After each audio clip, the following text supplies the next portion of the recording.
Welcome to MuggleCast, your weekly ride into the wizarding world. This is episode 446. I'm Andrew. I'm Eric. Micah. And I'm Laura. This is our penultimate episode of the year, and it will be our final chapter by chapter of the year. Actually, interestingly enough, as many of our listeners know, we started Order of the Phoenix chapter by chapter way back in 2011. Episode 241 was our final chapter by chapter for book 5, and it was Luna Lovegood, that chapter. So from this episode onward, it's going to be all new Order of the Phoenix chapter by chapter. We actually have a confession. We've actually just been copying and pasting our notes from 2011. That's what I was actually just docs. going to say, Andrew, that everybody thinks I've done such a great job planning these episodes, but really all I've done is go back to past Google Docs and copy paste over. You actually admitted a couple weeks ago that you just used points from an old doc to us privately. Well, How dare you? Well, can you plagiarize yourself? No, I guess not. I would say that what I did was go in and take points that I thought would add to the great conversation that I had already created for last week's episode. Yeah. Yes. So it's better than ever. Yeah, and there's value in revisiting the same topic 10 years apart. That's pretty cool. Mm-hmm. I did look at a couple of the notes from our old chapter by chapter Order of the Phoenix discussions, and we were basically doing the same thing. I mean, of course we are, because we're talking about the same chapter, so still had the same thoughts. Maybe we were a little wiser this second time. But anyway, we stopped doing Order of the Phoenix chapter by chapter back in 2011 for reasons we still do not recall.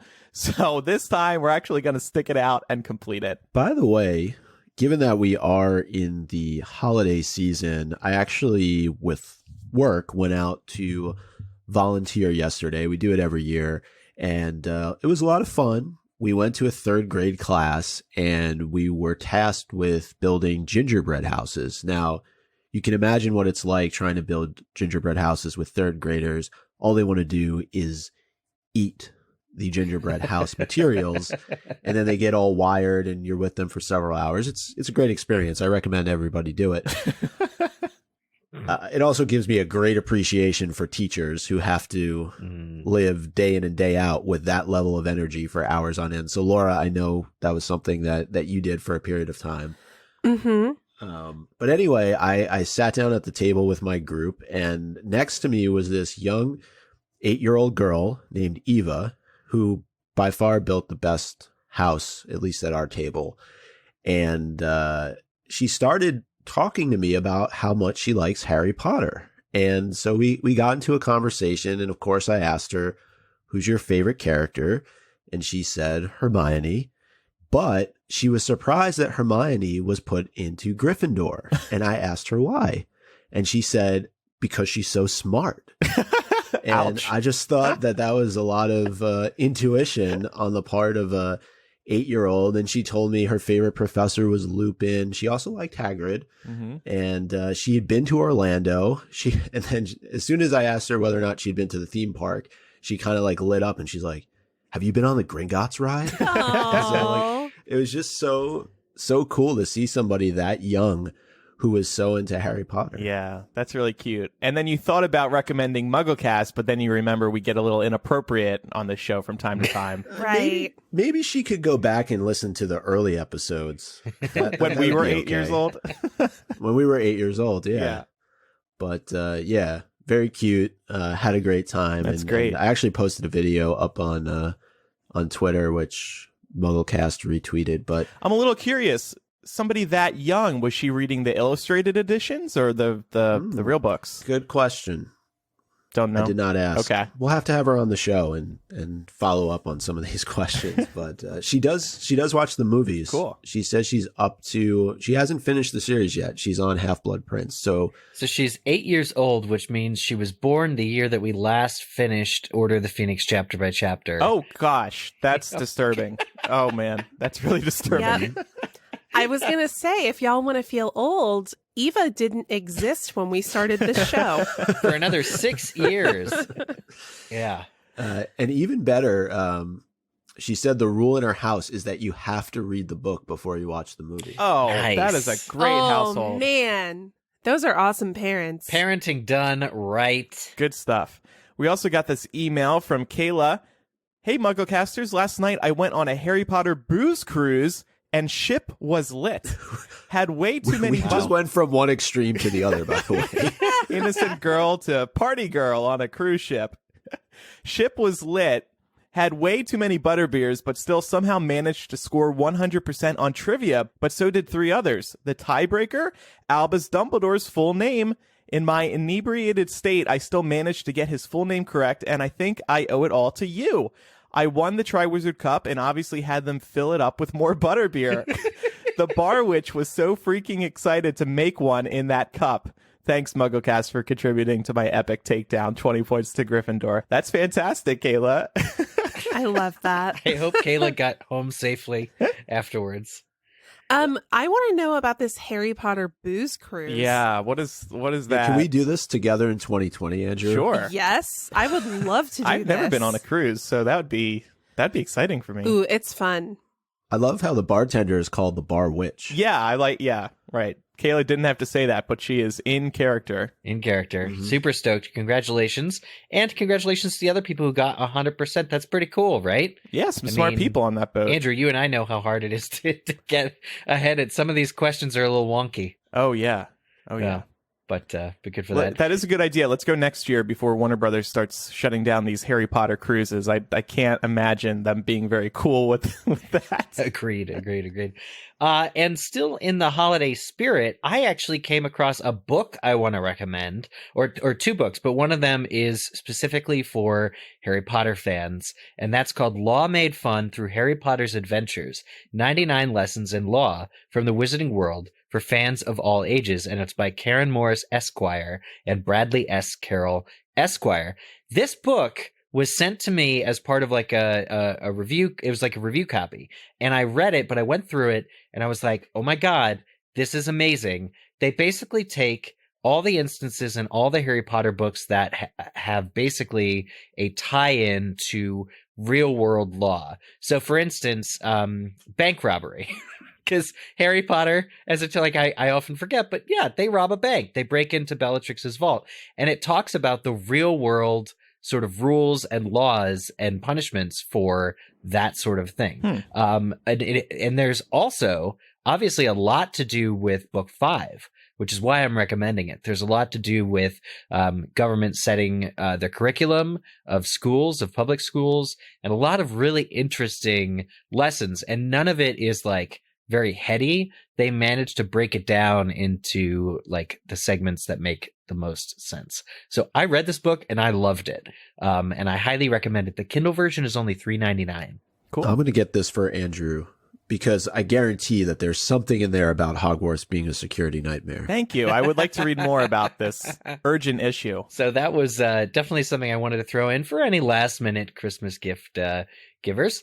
And then there's another book that I wrote something for, and I'm in, called Pod Life, Podcaster Stories.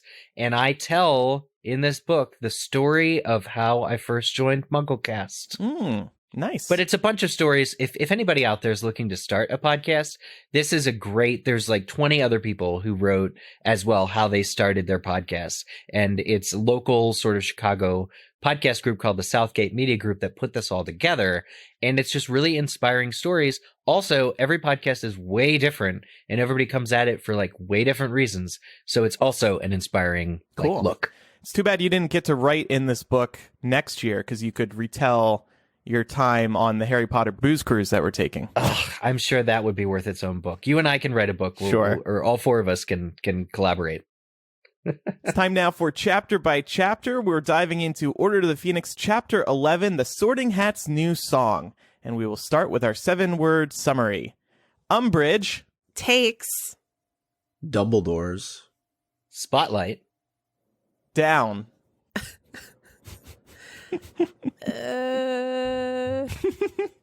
During dinner. Cool. There we go. Away would have been easy for me to say, but I wanted to screw with y'all. That's why I chose takes. Yeah. Umbridge You know? takes. It's very, very devious. Yeah. For sure. But, okay. So this chapter picks up right where the last one left off. The trio and Neville and Ginny and Luna are in a carriage heading up to Hogwarts. Harry is a little disturbed by what he sees in the Thestrals, but he's also still disturbed and can't get over what he doesn't see in Hagrid. And Ginny asks, I mean, nobody's going to talk about it until Ginny says, hey, what is Gribbly doing back? Is she replacing Hagrid? And it comes to light. Of course, last chapter was Luna Lovegood, and Luna tells some uncomfortable truths, but Luna has the brashness to state that Hagrid is a joke of a teacher to Ravenclaws. Like, you don't actually think that he's good, right? And it's funny to see how the cards fall, because Harry and Ron and Ginny all jump to, like, the defense. Oh, yeah, he's great. And Hermione, bless her, wants to be able to do that, but kind of falters a little bit. Mm-hmm. And I thought it was interesting to comment on how the loyalties that these kids have to Hagrid really affect their judgment. I mean, it's just a tiny conversation, but seeing Harry and Ron really jump, and Ginny too, we don't know what her relationship with Hagrid is, to really jump to his defense. And even Hermione's like, well, Luna kind of has a point. Yeah. In a way. Yeah, it's like when you want to support your friends, even though you know that maybe what they're doing, they're not that great at. But of course, you're going to go to their concert anyway, or go check out their podcast, or read their book. Is that a reference to the book that I just mentioned? Of course not. I haven't read it yet, but I can't wait to rave about your work in it. Okay, thank you. It really stings, and I kind of found it inappropriate, but I guess Luna is unfiltered that way. Mm-hmm. Also, this just reminds me, and I feel like we've all probably had this experience before, of having a teacher that you like on a personal level very much, but recognizing that they're like not the greatest teacher. Yeah. And I think this is the first time that this group is being called to the floor to acknowledge that. Of course, they all have the knowledge that Hagrid was wrongly forced to drop out of Hogwarts. So he was educationally stunted over something that was not his fault. So they're probably unknowingly cutting him a lot of slack, deservedly so. But that's probably context that somebody like Luna wouldn't have. That's true. That's a great point, because you wonder what kind of student Hagrid actually was when he was at Hogwarts prior to him getting expelled. And Eric, I think the point that you raise about loyalty affecting judgment is a good one. But as we see throughout the course, really, of this chapter and the entire book, the staff that Dumbledore has put into place here is questionable. Their qualifications are not, they don't meet a certain standard in a lot of cases that you would want if you had kids and your kids were going to school. Hagrid is a teacher that I think very much leads with his heart, and there's good intention behind what he does, but I don't know that he's qualified to teach. And I think that Luna raising this point is a very good one. And even going back to Prisoner of Azkaban, where he first takes over this role, say what you want about Draco and him being antagonistic. If Hagrid was a good teacher, he would have been paying attention to what was going on. Exactly. And maybe that incident with Buckbeak doesn't happen. And I think that it just speaks to his ability to teach in that sense. So I tend to agree with Luna. I do think he's a bit of a joke of a teacher who just kind of filled a role that was needed. Yeah, I mean, you really can't blame a Ravenclaw in Luna for being excited at the prospect of Grubbly. Ginny has some kind of weird thing against her. But, we just don't know what the Ravenclaw's lessons with Hagrid were. I think Hagrid, we probably already know he kind of fails to communicate the importance of the creature that he's teaching, or gives them a too dangerous creature that they can't handle. So, and that goes to Andrew's point of being a security knight. Oh, yeah. Total security. I mean, because you have a professor that doesn't understand the danger of some of these creatures that he's trying to teach about. And so if he's not doing it safely from a distance, then he's not protecting these young students who need to be protected. Let's face it. I guarantee you there's somebody that we grew up with that all of us know that probably would have done the same thing that Draco did. Oh, yeah. And so it's just because we don't like Draco that, we're a little bit quicker to judge. But I think some of that blame and responsibility does fall on Hagrid for what happened. Well, it's just so interesting starting the chapter on this argument because it's almost like we need an Umbridge in this school to kind of, I don't know, say that these teachers aren't good, right? Right? Uh-oh. I will say, in fairness to Hagrid, I think some of this boils down also to a tendency towards, teaching from an applied perspective, meaning that I'm actually going to give you real world experience and we're not going to spend tons of time going over theory. And I have a feeling, being a Ravenclaw myself, that Ravenclaws need a lot of that foundational theory in order to gain an understanding and a respect for the subject matter. And if they're not getting that, then they'll probably think it's just a joke. And I'm guessing, and actually we know that Hagrid does not provide this. Yeah. I mean, Hagrid's value as a teacher, Trelawney's value as a teacher, to Micah's point about Dumbledore. I mean, Trelawney, yeah. That's who I've also been thinking of during this discussion. I mean, she's losing her mind in front of the students. Yeah. Yeah, but we know why he's keeping her there, and it's not necessarily because she's a good teacher. Well, that's the whole thing, isn't Right. it? In the bag there. It's like, well, so Umbridge is here, somebody from the ministry. We'll obviously get to this in a minute. But it's probably, like, on the surface, it's not the worst thing in the world. We'll talk, Well, yeah, but I would also say it'd be interesting to go back and take a look at what professors were there prior to Dumbledore taking over as headmaster versus the professors that he has brought on to fulfill some of these roles, right? Like, I would assume McGonagall, Flitwick, Sprout, they may have been there prior to him taking over the reins. And then Dumbledore comes in and the zoo comes to town. Big old circus at Hogwarts. Yeah.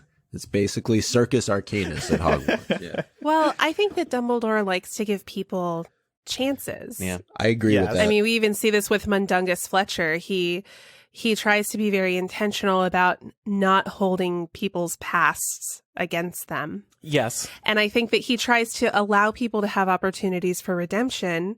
And I think it's pretty appropriate with Hagrid. I mean, what happened to him was not his fault. Yeah. Mm-hmm. I almost wonder why they didn't put him back in school. Like, a few years behind, but he could have completed. That would have been cool. It's like that rumored Harry Potter video game that apparently is going to come out one day. Oh. Where you're a late bloomer in terms of getting your wizarding abilities. What if that was about Hagrid? That would be cool as hell. That'd be great. I agree. So we get into the Great Hall where most of this chapter takes place, and Harry gets the distinct impression that Lavender and Parvati, who say hello to him, were talking about him only seconds before. He's pretty sure because they're kind of like laughing and giggling and looking at him, but saying like hello genuinely, but like he gets the idea they're talking about it. And it's just that all of this stuff we really see, not to put too fine a point on it, but at the end of this chapter, it's even clearer how much damage the ministry or the Daily Prophet, perhaps with the slant of the ministry, has done to Harry's rep. Right. And I want to talk about that later in the episode because I think Dumbledore should have been planning for this. Mm-hmm.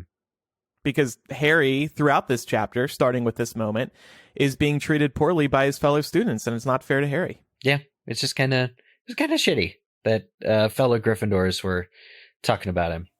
Do you think that's what it is, though, or do you think it's more of a girls' conversation?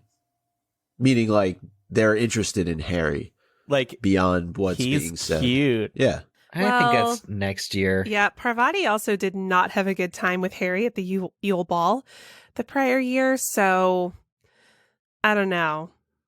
I don't know that it would necessarily be a positive conversation. I read it more as like gossip. Yeah. Mm-hmm. But speaking of gossip, Laura, I think you asked last chapter or suggested that Ginny was super popular in her grade. She gets hailed over to the Gryffindor table. People are wanting to sit with her. And we don't know any of those people. Yep. We don't even know her dorm mates. Right, because the trio are not the cool kids. So Despite what they may think, we they are not. don't get to see that vantage point. Yeah, this reminds me of my high school days. I was the loser, and my sister was one of the cool kids. Oh my God, Becca. same. Really? Your brother was the cool kid? Yes, very much so. Now the tables have turned. That's right. Look I'm a who are podcaster podcasters now. So Hagrid, just before the Sorting Hat begins his yearly song, ballad, whatever you want to call it, Harry notices Umbridge is up on the dais because he's still looking for Hagrid. He saw the windows were, shut and the lights were turned off in the cabin, and now Hagrid's not at the table. He notices Umbridge, and Ron and Hermione don't know who that is. And it reminded me that we spent the beginning of this book, Harry's, kind of really isolated. Like, he had this whole knowledge of who she is, what she's doing, that they did not, because he had to go alone to those hearings. Mm-hmm. So just kind of an interesting thing. And then she turns and he's like, oh my God, it's the Toad from the Ministry. Toad face. One thing I found interesting, though, as he was kind of doing his assessment of who is up on the dais, and really just throughout the course of the entire chapter, is there's no mention of Snape whatsoever. And I just found that, given the history between the two of them, that he's always kind of, thinking bad things about Snape or has something negative to say about him. It's like a total transition that the focus is now all on Umbridge. Mm-hmm. Oh, yeah, that's a good point. Yeah. Because I think he's extra on edge due to Hagrid's absence, and then seeing this woman who he saw at the Ministry, and then, of course, what's going on with the Prophet. A lot of reason to be, Snape's old news. Yes. Yeah, for sure. So this song that the Sorting Hat sings, and it's been a little while, I think, since we got a full Sorting Hat song. I could be wrong, but there's a couple years where we miss them because Harry misses them. But this one is a good one. It's very groundbreaking too, at least for the trio, because they're not used to the Sorting Hat giving advice. So the Sorting Hat kind of steps beyond his scope here. He begins talking about the founders as usual, what they value, all this, all that, but then breaks into I'm not sure I should be doing this, sorting you all kind of existential crisis. And it's very interesting to see a hat have this kind of conflict within itself in its song. It is. It was also, I still remember being very excited reading this book for the first time and seeing this chapter, the Sorting Hat's new song. Because, of course, we all love the Sorting Hat, and to get a new tune from him, it was very tantalizing. I got very excited when I was flipping through that chapter list.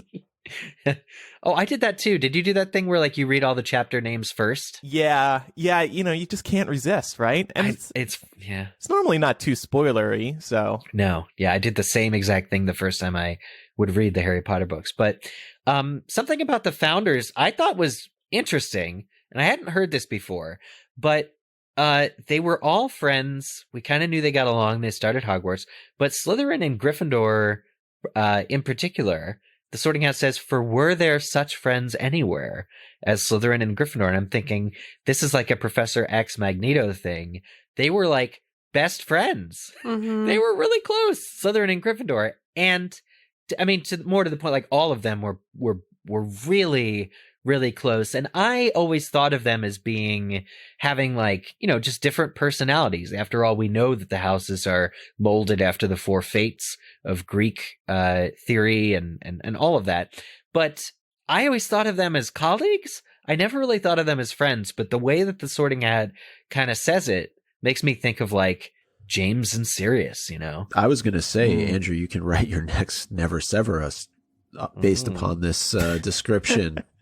This reminded me very much of Dumbledore and Grindelwald, and sort of the separation that takes place once the incident with Ariana happens.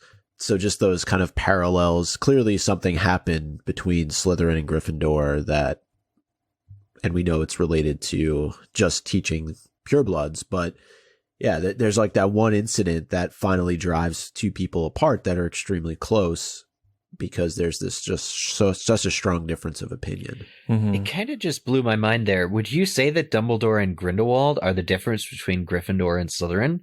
Like heightened because they both seek power, but there's some kind of a line somewhere? Ooh, I think that's interesting. We can maybe have a whole discussion about that, to be honest. Yeah, no, for sure. That just mildly blew my mind because I wasn't thinking, Grindelwald didn't go to Hogwarts as far as I know. He's not, necessarily been sorted. But we'll stow that in the pocket for later. But yeah, the Sorting Hat is talking about duels here between founders. Can you imagine if you were like one of the first students at Hogwarts and like, it's been going great, you're in year 4 or whatever, and all of a sudden like Godric Gryffindor and Salazar Slytherin are like battling in the entrance hall and you have to like find a secret passage to go to the dungeons for your potions class? Like, kind of crazy stuff, right? Mommy and daddy fighting. Yeah. I would love to get something like a short story, like a movie even depicting this dynamic. Mm-hmm. It's so interesting to me. I used to write a lot of Harry Potter fan fiction, but like before I even worked for MuggleNet. So we're talking like when I was 15 years old.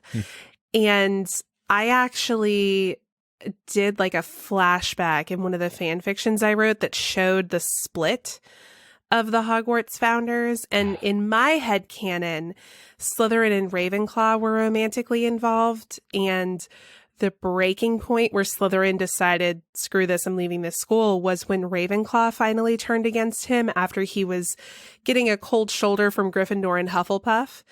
And he leaves the school.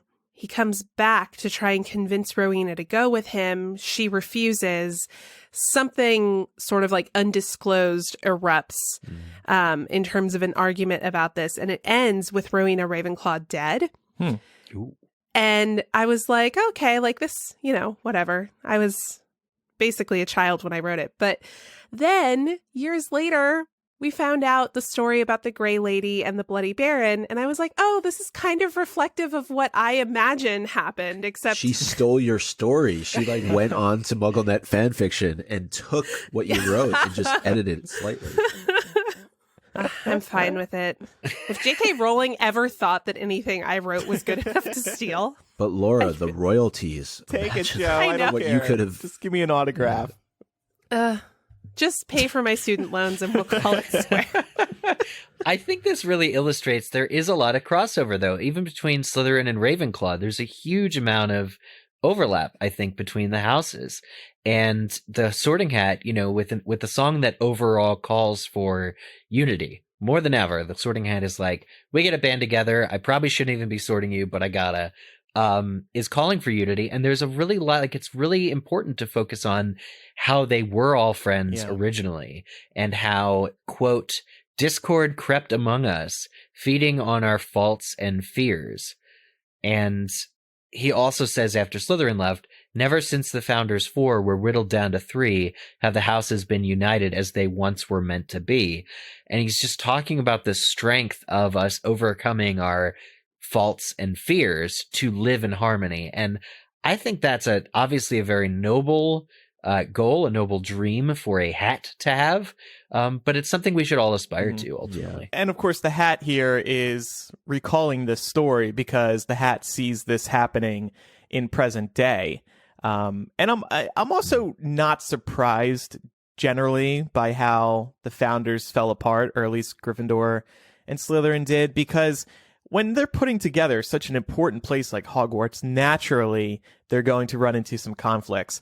And as we see in the real world all the time, these people that go into business together suddenly fall apart because they just see different visions for what they're building. Yeah, sometimes, you just want to teach the brave at heart. Other times you want to go full Nazi and just set up your own like pure-blooded student body. Godric was like, not for me.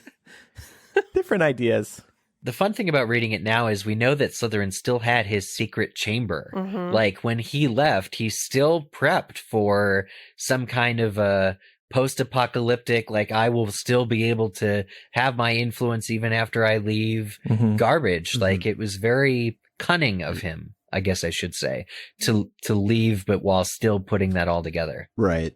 And I agree with Andrew. I think when you look at the words discord crept among us, feeding on our faults and fears, that's exactly what's happening right now. We even see it at the end of this chapter with Seamus and how he is interacting with Harry this is amongst Gryffindors. This is not Gryffindor versus Slytherin. This is very much, a mother's influence on her child and how Seamus is then interacting with Harry as a result of that. And I think there's no better representation of the discord than Umbridge being introduced in this chapter. So the fact that these houses are going to need to band together is extremely important. And that second quote about the founders four, since they're whittled down to three, never were as they were meant to be. This seems to indicate that Slytherin is a necessary ingredient. My natural inclination when hearing about Slytherin's pureblood mania and how he had a falling out and left is, screw him. Who cares? Like, we don't need him. But according to the Sorting Hat, they actually did need him. That Slytherin brought, with all of his racial bias and prejudices and all of that, he still represented a faction of the world, right? He still represented part of the student body that was being best served under his tutelage somehow. And for some reason, we need him for unity. So in terms of taking lessons from J.K. Rowling, this I think is a very teachable moment of maybe we should look into more of what it was that Slytherin brought. What were the good qualities that we can all agree on that were then forever lost when he left? I felt like this was an interesting comparison to the Battle of Hogwarts, because when we think about that, things were really not looking very good. Towards the point where Harry was walking into the forest to face Voldemort, it seemed like all was lost. And really, it was Narcissa Malfoy, a Slytherin, who turned everything around by pretending that Harry was dead. If she hadn't done that, who knows what would have happened? Agree. Yeah. And she was protecting her son. Like, she had her best interest was her own self-interest in preserving her family in doing that. Definitely. That's a good point. And I also think it's why it was so important to bring Slughorn back into the fold in Half-Blood Prince. He was a former head of Slytherin House. He then retakes that role once Snape becomes headmaster in Deathly Hallows. But just knowing the character of Slughorn, we know that there's certainly a lot of faults that we call attention to, his desire to sort of collect people. But at the end of the day, I think we see him as being this good-hearted individual and joins into the battle as well. And I think when you're talking about stressing unity, it's also important to look at the fact that the Ministry is infiltrating Hogwarts, and you need unity when that is happening. And I think that is kind of a microcosm of what's happening in the larger wizarding world at this time, right? Voldemort and the Death Eaters are on the rise, and without that unity, what's going to happen, right? What's the end result going to be? So I think we're getting a snapshot at Hogwarts of what's really indicative of happening in the larger wizarding community. Knowing what we know now about Umbridge, it's kind of shocking that she just sits there and takes in these comments from the Sorting Hat and does nothing to reprimand the Sorting Hat. Like, you would think she would torch that thing after what the Hat just said. It goes completely against what she's trying to do there, or, enact an educational decree where the Sorting Hat is banned from Hogwarts. Like, man, she just sits there. I wish J.K. Rowling added a comment here about Umbridge like twitching while the Sorting Hat is making these remarks. Yeah. I never got the impression that Umbridge was that smart. Like she didn't know what the Hat was saying? Maybe she wasn't even really paying attention. I could see her being somebody who is so hung up in wizarding tradition that to her it's just like, oh, this is the Sorting Hat. It's going to do its thing. I've heard this, at least 7 times in my life. Like, I'm just going to kind of tune this out because it's just a hat. Like, just the hat. It's more than a hat. Very much see. Yeah, but I could very much see her not having respect for it because it's not a pureblood wizard. Right. Like, we see that that's how she treats everything. Yeah. I like that, especially from a procedural standpoint, because I imagine in her mind, it's like, okay, it's time for the Sorting Hat. once that's done, I'm going to step in and say what I have to say. And she maybe even be rehearsing what she's going to say so that she nails it in her mind. And, Yeah. one thing, though, about this is just given how relevant what the Sorting Hat is saying, I liked what Nearly Headless Nick said about the hat being able to pick up things because it sits in Dumbledore's office. So I wonder if, prior to each year, does Dumbledore just kind of sit down with the hat and be like, hey, look, this is how it's going to go this year. And make sure you hit these points. And I'll put you on like a really comfy pillow for the rest of the year. And I'll brush you. Yeah. I'll wash you. I'll keep the office at your desired temperature. Oh my God. I'll buy you another hat that you can hang out with. Oh man. So you can make baby skull caps or something like that. Oh my.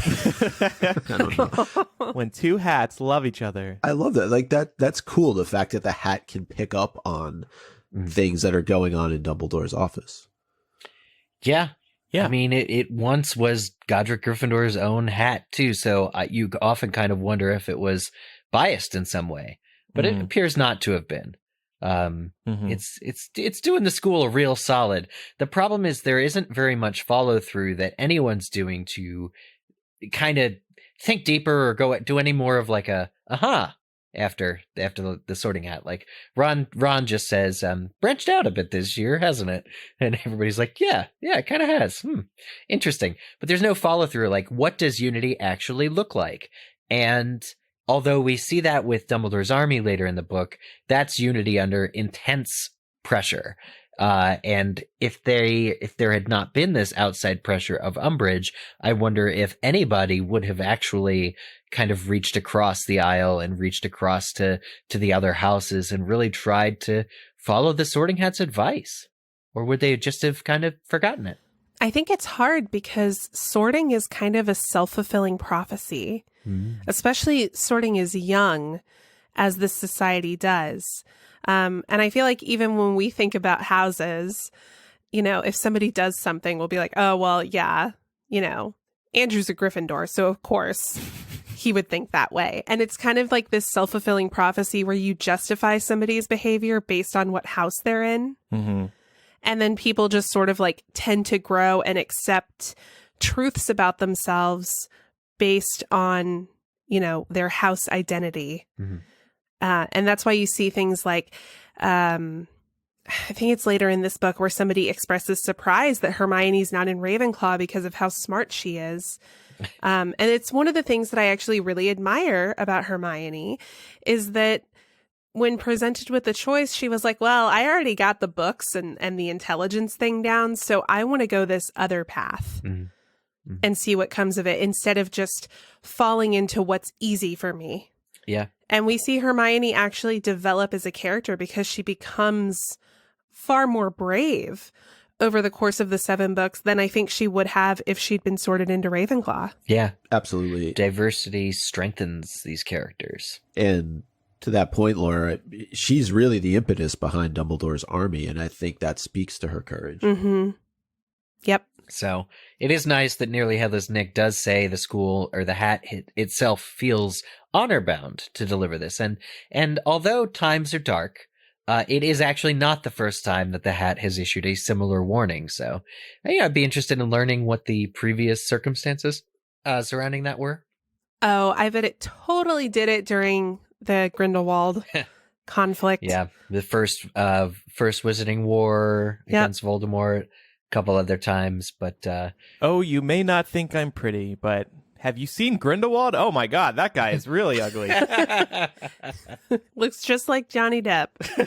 It's weird. So once the Sorting Hat song finishes, there's a warm and welcome presence of Dumbledore, the headmaster, who steps up. What a sigh of relief. And I almost expect Harry to burst into flames and like freak out because, like he can't see Dumbledore. There's this whole thing of Dumbledore is employing this course of avoid him at all costs.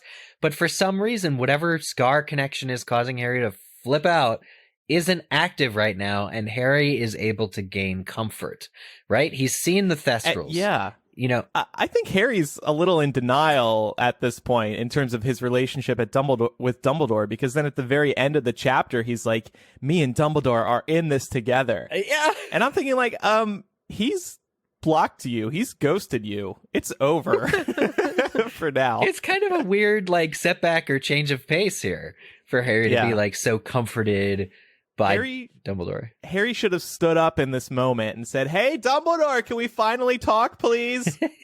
please. And Filch escorts him out. Oh, man.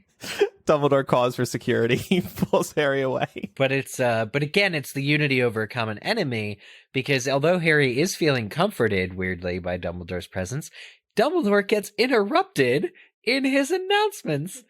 And then, like, half the school is like, clearly this woman does not know how things are done at Hogwarts. But Professor Umbridge, Dolores Jane Umbridge, steps up and takes the opportunity to deliver her magnum opus to this point, her speech about, you know, prohibiting what needs to be prohibited. It's crazy that she but it's a perfect introduction to this character, because she's all fake sweetness and thanks Dumbledore so kindly for the introduction and invitation that he didn't give to give a speech. And then she gives a speech. And we're going to do things my way. I don't care if Dumbledore's talking right now. This is my school now. And it's just amazing how much, I want to say, gaslighting takes place during Umbridge's speech. She says things like, looking at all of your happy, smiling faces. And Harry, who's meanwhile, like, point by point, disagreeing and taking down, like, his inner monologue is really on fire right now, looks around and is like, nobody's smiling. Mm-hmm. No, nobody's smiling back at Umbridge. Like, this is a blatant lie. And we're just seeing that Umbridge is very much like, she is able to look in the face of something and lie to her own self and everyone else as to what that face is. And here is someone who is so ignorant as to the return of Voldemort that she's becoming dangerous to everyone. She's a danger to everyone and ignoring the facts that we know to be true. Do you think she sent a note back to Fudge that night telling him how all the students were so happy that she was there and they were smiling back at her? Oh, yeah. Yeah. I agree to some extent, but I also think that given the setting, there has to be a little bit of embellishment because remember, she's talking to kids, right? Yeah. So to say, oh, all of your smiling faces, like, I get that that's complete BS, but at the same time, this is adult speaking to children. And so I wonder if we can look at it through that lens at all. Yeah, I think you're right. I mean, we've definitely, as a student, I had teachers do that all the time. Right, exactly. Like, I also wondered, was this payback for how Dumbledore showed up Fudge during Harry's hearing, that she was going to just insert herself into the middle of Dumbledore's opening speech? Yeah. Probably. And as we spoke about a few chapters ago, Umbridge's presence may be a direct result of that taunting little line that he had during the trial when he said, I don't believe the ministry has any control over Hogwarts. And so, yeah, I think interrupting Dumbledore may also be a result of his entrance at the trial. Yeah. Yeah, it's a real power move for sure. Mm-hmm.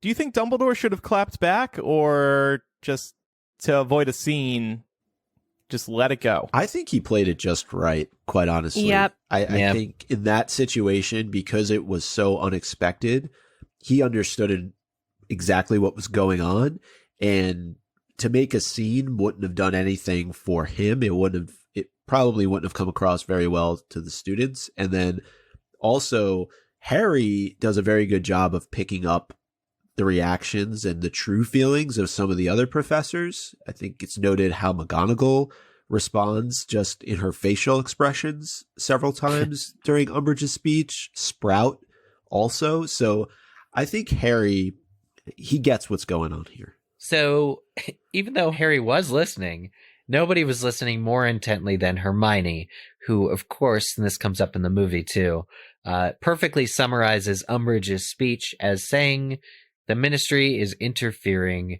at Hogwarts. And part of me still thinks it's about time, right? We've had some bad teachers. This is a very security nightmare. Yeah. Like, Totally agree. I mean, to play a bit of devil's advocate, aren't they just filling a post that has a high turnover and that Dumbledore has had a bad track record of filling to date? Like, we just talked about a couple professors who are questionable in Hagrid and Trelawney, and this post has had now 5 different teachers in the 5 years that Harry has been there. Hogwarts is a security nightmare, to Andrew's point that he brings up all the time. It's all of our points. Don't just give it to me. Okay. We all are in agreement. But it's, we all love hearing you say security. You developed it. Nightmare. It's your yeah. We need like an audio bite going into 2020, Andrew, of like you saying that we could just play every time. With sirens and stuff. With a little yeah. I'll think about that. All right. Seems like you already thought about it a few times. But yeah, I'll play devil's advocate here. I'm and agree with Eric. I think it's about time the Ministry did something here, because Dumbledore, he doesn't have his stuff together. Yeah. And this is reflective of the push and pull that happens in our world with, the relationship between government and educational institutions. So I think, for one, it depends on, does Hogwarts receive funding from the Ministry? Like, do they get government funding? That's a great question. Because if they do, then the Ministry has some right to be involved with the school. We could debate to what extent that should be. The other thing that I'll say is that it'd be one thing if Umbridge was just filling the Defense Against the Dark Arts position, but in interrupting Dumbledore and giving this sweeping speech about educational reform, she's made it very clear that that's not really what she's here to do. She's here to try and influence how things work at the school on like a macro level. Right. And what scares me the most about this is that they're interfering with something that these kids actually really need to learn. Yeah. They need to learn it not just in theory, but in practice, especially given what, like, even if you put Voldemort aside, these kids need to learn how to be able to defend themselves in future situations, regardless of whether or not they're Death Eaters. And the fact that the Ministry is coming in and trying to essentially stunt their growth in this space, I think is extremely troubling. Mm-hmm. This reminds me of some of the struggles that we've had in public schools in this country, where there have been sort of lobbies on the state and local level to influence curriculum to sort of do away with things that make people uncomfortable, like science, and also history. There was a prominent case out of Texas 1 or 2 years ago where a history textbook, instead of referring to African slaves as slaves, they called them workers. Just trying to totally erase that very ugly chapter of American history because it makes people uncomfortable to think about. Well, you should be uncomfortable. That was a horrible thing. Yeah. And on the point of these students needing to defend themselves, I think one of the biggest arguments for why they would need to learn that type of thing is because the first Wizarding War had only been about 16, 17 years prior. It's fresh in everybody's memories. It'd be one thing if like there's never been major conflict, but there has been, and quite recently. So to forget about that and act like it could never happen again this soon after is pretty foolish. You're right. It's particularly dangerous that she's coming for basically the students arming themselves, being able to defend themselves. Yeah. And actually what you were saying, Laura, reminds me of contraceptive teaching, right? Like to prevent teenage pregnancy. Like nobody wants teenage pregnancy. It's not a good thing. So teach these kids how to use contraceptives so that they are like, don't have to worry about that situation. But there's people that want to do away with proper sex ed in schools. So right. And it's not because their priority is to prevent their pregnancies. Their priority is to prevent what they deem to be, well, they want to prevent underage sexual activity. Right. And there's a certain reality that comes with that. In my home state of Georgia, for example, we have abstinence only education here. That's what I went through when I was in high school. And yet Georgia is number 3 in the country for teenage pregnancy and number 1 for repeat teenage pregnancy. People aren't being informed as to how things work. Right. And when they're ending up pregnant, it's a huge burden on everybody, especially the mother. And it's not a system that works. So Dolores Umbridge coming in and, removing people's ability to do things like even a simple shield charm or whatever it was that they were going to learn this year and say, oh, if you read about it, you can do it. That's fundamentally false, and the ministry is playing right into Voldemort's hands, which I'm sure we'll talk about this at length in the future chapters. We're going to get at least a couple Umbridge classes. Well, just briefly on the point about does the ministry fund Hogwarts? I know that J.K. Rowling tweeted 2 or 3 years ago that Hogwarts is tuition free. So you would think that the government is funding the school. Yeah, and there are governors. There is a board of governors that Lucius Malfoy often bribes to make changes at Hogwarts, including the removal of the headmaster. And ultimately, these are this is the only school in Britain, presumably. So these are our children, right? These are the citizens of Britain's children. There definitely needs to be some government oversight there. And there is some government oversight into, because otherwise the government wouldn't authorize Hogwarts as an institution. In return, they need to have some kind of control over the curriculum and the, who's running it and the style, for sure. And to ensure what laws are being followed as well. And that also, there's so many real world scenarios that you can connect this to. And as a former teacher, I can say that one of the most frustrating things about being in education is having people on the government side of things trying to mandate things upon the institution when they themselves have no background in pedagogical theory or education or have never stood in front of a classroom and taught before. I'm reminded of No Child Left Behind, right? Which is it imposes, threatens loss of funding for underperforming schools without getting at the issue of why they're underperforming, and working to solve that crisis. Well, or the fact that teachers will be penalized if a certain percentage of their students don't perform well on standardized tests, when you consider the fact that a teacher has impact on maybe 30% of that student's life, and they have this whole other life outside of the school that's influencing them, but the onus is being put 100% on the teacher to make sure that student performs. Yeah. It's a real problem. So definitely some interesting thoughts with Umbridge's, what her being at Hogwarts means for the state of education. I really like that we kind of deep dived there. But following the feast, Harry has a surprise waiting in store for him up in the Gryffindor dormitory. Dean and Seamus are not the same Dean and Seamus that Harry knows and can rely on. At least Seamus isn't, because he's in a difficult position. I feel for Seamus here. Seamus's mother... I do too. Thank you. Seamus's mother kind of has been really influenced, and frankly, let's look at the facts. Dumbledore gave a speech at the end of the last year about Cedric Diggory's death, saying Voldemort is back. He told everybody Voldemort is back. But you go home from school and your crazy principal, who's kind of a bit of a nutter, has told everybody Voldemort's back, but it's not being reported in the news. And you have all summer for the Daily Prophet, for your main news source, like the New York Times, Chicago Sun-Times, LA Times, everybody is saying Voldemort's not back. And you're subject to months and months and months of Voldemort's not back, and nobody's hearing Harry's side of things.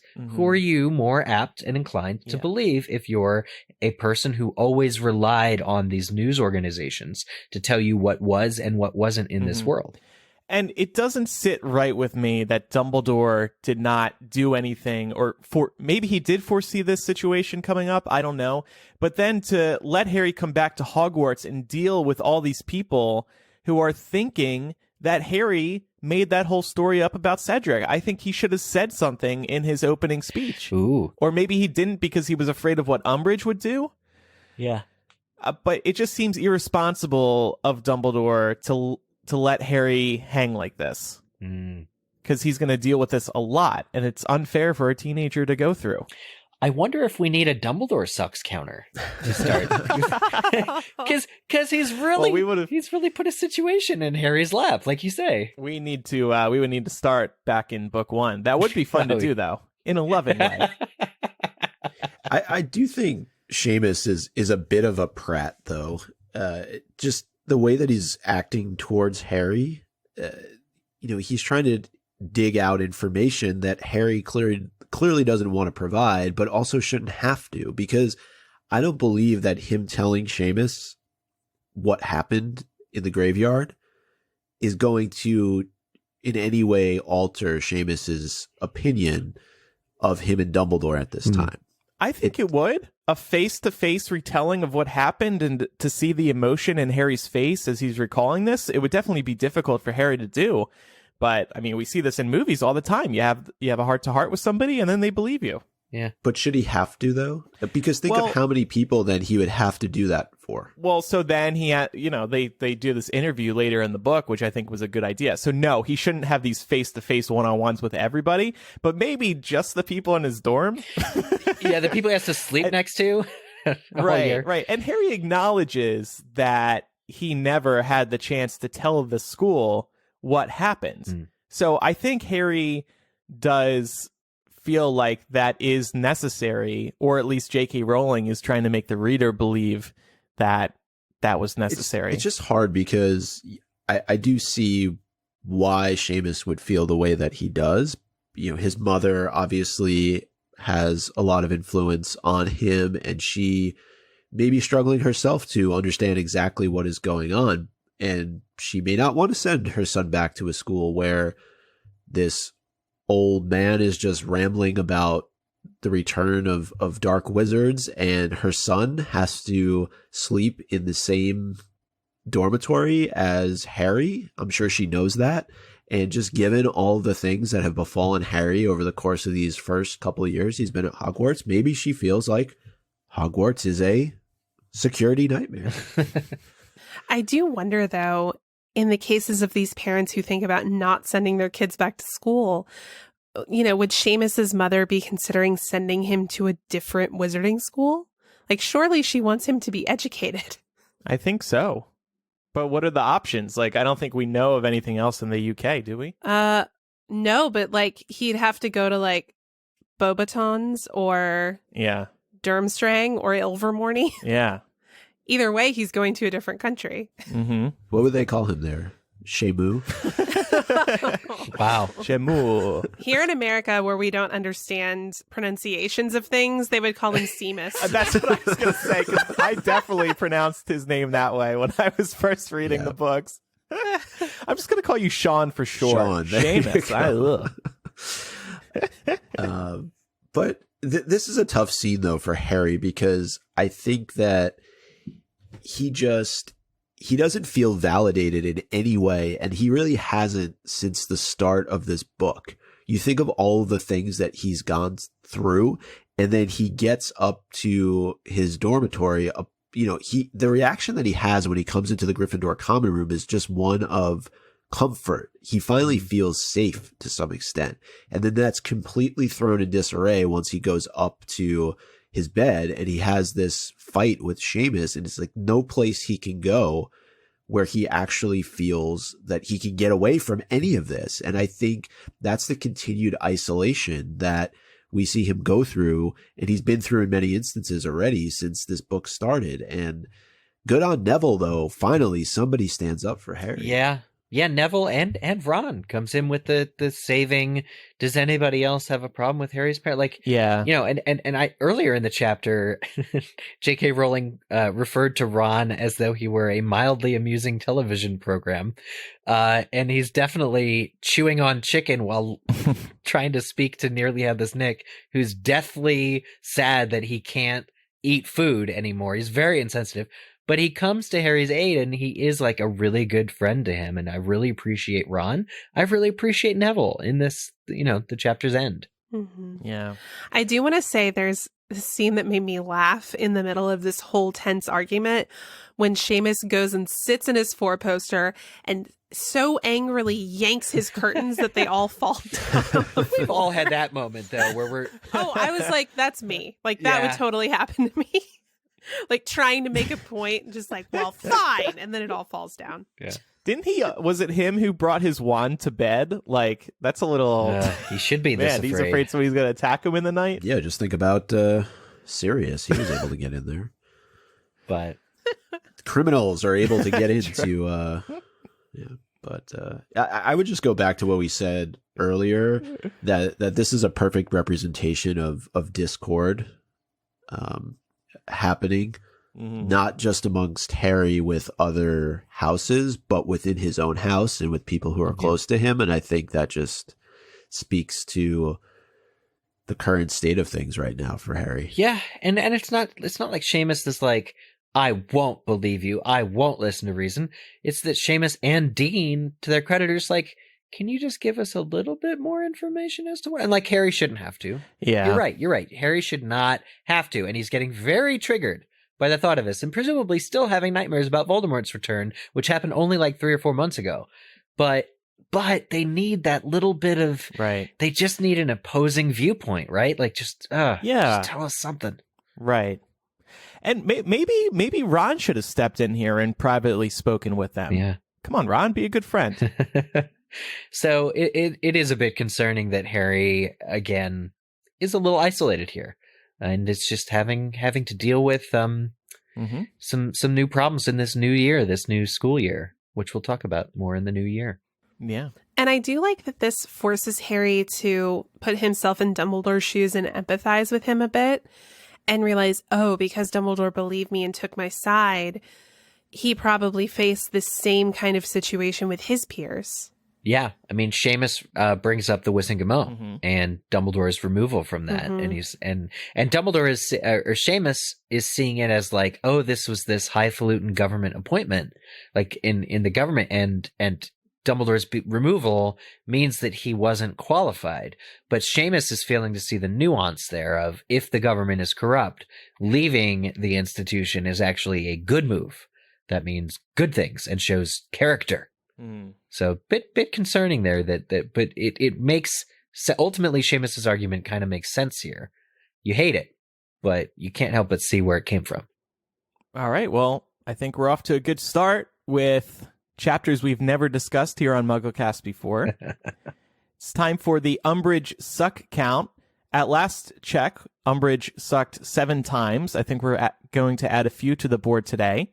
First of all, interrupting Dumbledore. And we didn't do it earlier, but of course she has that classic thing going on throughout the book, which was brilliantly brought to screen, I thought. Yeah. And when Emerson and I spoke to Imelda Staunton on the red carpet for Order of the Phoenix, Emerson very smartly asked her to do MuggleNet. You can probably just get the audio. MuggleNet. Yeah. No, and honestly, we have to say she was perfect casting. Superb. Absolutely perfect. Yeah. You look at somebody that's a larger-than-life character in Umbridge, and you're like, how are they ever... And Slughorn is the same. How are you ever gonna, like, bring this into a human level? But Imelda Staunton absolutely nails it. It's pitch perfect. Yep. I do want to say she is far more attractive than the Umbridge that we get in the books, but that's also Hollywood for you. So. You don't think she looks like a toad in the films? No. I'm sorry, Imelda. You weren't toady enough. We didn't like your portrayal. No, she was brilliant. I've also heard rumors that she's apparently being considered to play the queen, sort of when they age her up the next time in The Crown. I heard that too. Oh, cool. Yeah. Oh, that would be amazing. I've seen her other work, and it's amazing. She's always very, very good. Mm-hmm. So, +1 for interrupting Dumbledore. Another point for boring everyone with her speech, except for Hermione. She was just scared. Another point for being so bold as to say everyone was smiling at her when they were not. And then I said 1 for wearing a cardigan over her robes. Like, what? Not a good look. Hogwarts No, is but, a like- fashion nightmare. But I don't, like, can you imagine how weird that would look? Why? That would look weird. Yeah, your clothing goes under your robes. Get with it, Umbridge. So that's 4. 1, 2, 3, 4 added to the board. Amazing. Up to 11. Yes, let's update that now so we don't forget. And I can't imagine how high it's going to go once we read the next chapter, because it is, in fact, all about her. Oh, God. All right. Well, we have some threads to connect today. The first one is ministry interference at Hogwarts. That's really the theme of this book. But in chapter 11 of Prisoner of Azkaban, we learn that Buckbeak has to appear before a committee for attacking Draco. This is at the insistence of Lucius Malfoy, who has a lot of influence over the government and is clearly paying people off in order to get what he wants to happen at Hogwarts. Then in chapter 11 of Order of the Phoenix, Umbridge makes it clear in her speech that the ministry plans to interfere with the school. We also have a thread to connect with Hagrid. So at the start of term feast, which in Prisoner of Azkaban, which was chapter 5, Hagrid was announced as the Care of Magical Creatures instructor. And then at the start of term feast in Order of the Phoenix, chapter 11, Hagrid's missing from the high table and Professor Grubbly Plank is announced as the Care of Magical Creatures instructor. Some of those teachers do need to be cared for. They do need care. And then we also have a connection with Defense Against the Dark Arts teachers. Lupin, who protected Harry from a Dementor in Prisoner of Azkaban, is announced as the Defense Against the Dark Arts teacher during the opening ceremony feast in Prisoner of Azkaban chapter 5. And then Umbridge, who actually sent Dementors after Harry, is announced as the Defense Against the Dark Arts teacher during the opening feast in Order of the Phoenix chapter 11. Wow. Okay. Good stuff. My MVP of the week is the Sorting Hat for risking death when he made that speech in front of Umbridge. I thought that took guts. And yes, the hat does have guts. My MVP goes to McGonagall because her facial expressions just said it all throughout Umbridge's speech. I liked the descriptions of her eyebrows. Yeah, she's just low-key savage. I'd love to know what she was thinking. Yep. I gave mine to Neville for being the friend that Harry needed. Aw. Yeah, you couldn't help but have a swell of pride for Neville and his grandmother when he stood up for Harry. Agreed. And I gave mine to Hufflepuff Ernie Macmillan, who Harry, during Umbridge's speech, he's looking around, seeing nobody smiling. He sees Ernie Macmillan. It says, he was one of the few still staring at Professor Umbridge, but he was glassy-eyed, and Harry was sure he was only pretending to listen in an attempt to live up to the new prefect's badge gleaming on his chest. So Ernie Macmillan is powering through, trying not to fall asleep and make a scene. And he succeeds. So Yeah, Ernie Macmillan is all of us trying to be responsible. Time now for Rename the Chapter. I went with Order of the Phoenix, Chapter 11, Defense Against the Dark Arts, Take 5. I went with Order of the Phoenix, Chapter 11. Hey, teacher, leave them kids alone. nice. Do we have the audio? You don't need no education. I love that. I went with Order of the Phoenix, Harry Potter and the Order of the Phoenix, Chapter 11, Convenient Passwords. We learned that this year's password is Neville's. Okay, there are not many times in the series where you can call J.K. Rowling a lazy writer. This is definitely one of them. Like, Because Harry doesn't know the password. Who's going to save him? Oh, it's Neville. Neville, what's the password? Oh, you know how last chapter I told you I got Mimbulus Mimbletonia? It turns out it's Mimbulus Mimbletonia. What is up with that? Wow. and by the way, a quick J.K. Rowling update, because I know we've been talking about how she's absent from Twitter. She was in New York this week. Receiving an award. Did you say hi? I did not, but actually somebody I work with came up to me yesterday and they told me, hey, I was at this gala last night and J.K. Rowling was there and she had a picture with J.K. Rowling. I'm like, Oh, nice. Couldn't you have taken me as your +1? What the? Could have given her a MuggleCast bookmark and a tote bag and a mug. Yep. We should send her a care package of all those things. See what We should. But at least we know she's alive. So yeah, that's good. Finally, Harry Potter and the Order of the Phoenix, Chapter 11, Happy Little Faces. Ugh. That just made me squirm. Does that Mickey Mouse? Cross between Mickey Mouse and Umbridge. If you have any feedback about today's chapter discussion, we would love to hear from you. Email us, mugglecast@gmail.com, or use the contact form at mugglecast.com. And you can also send us a voice memo so we can hear you. Just email it to mugglecast@gmail.com or call us 1-920-3-MUGGLE. That's 1-920-368-4453. And it's time for Quizitch. Last week's question, who is the first person sorted into Gryffindor in Harry's 5th year? The answer, of course, because the sorting hat in the books is alphabetical, the answer is Ewan Abercrombie, or Abercrombie, Ewan. Ewan. Ewan. Where was that from? I feel like... maybe like Game of Thrones? Yeah, Sounds maybe. Thronesy. There's like Master Ewan or Lewin. I'm confused. But anyway, correct answers were submitted by Sarah, aka Weensy, Lara Catherine, Count Ravioli, Harry Potter Fan Zone participated, HPFZ. Excuse me? I love Andy. Yeah. He's playing now? Wow. Yeah. They got in on the action. That was nuts. Yeah, how is Andy? Presumably I don't pretty know. good. I actually hear from him from time to time. Yeah. Seems like he's doing all right. Hey, Andy. Hey, Harry Potter Fan Zone. How's it going? Ewan the Quidditch player, Lightning McJingles, Amber Forrester, Pronvi, Jason, and Marie, as well as others. Thank you to all who submitted.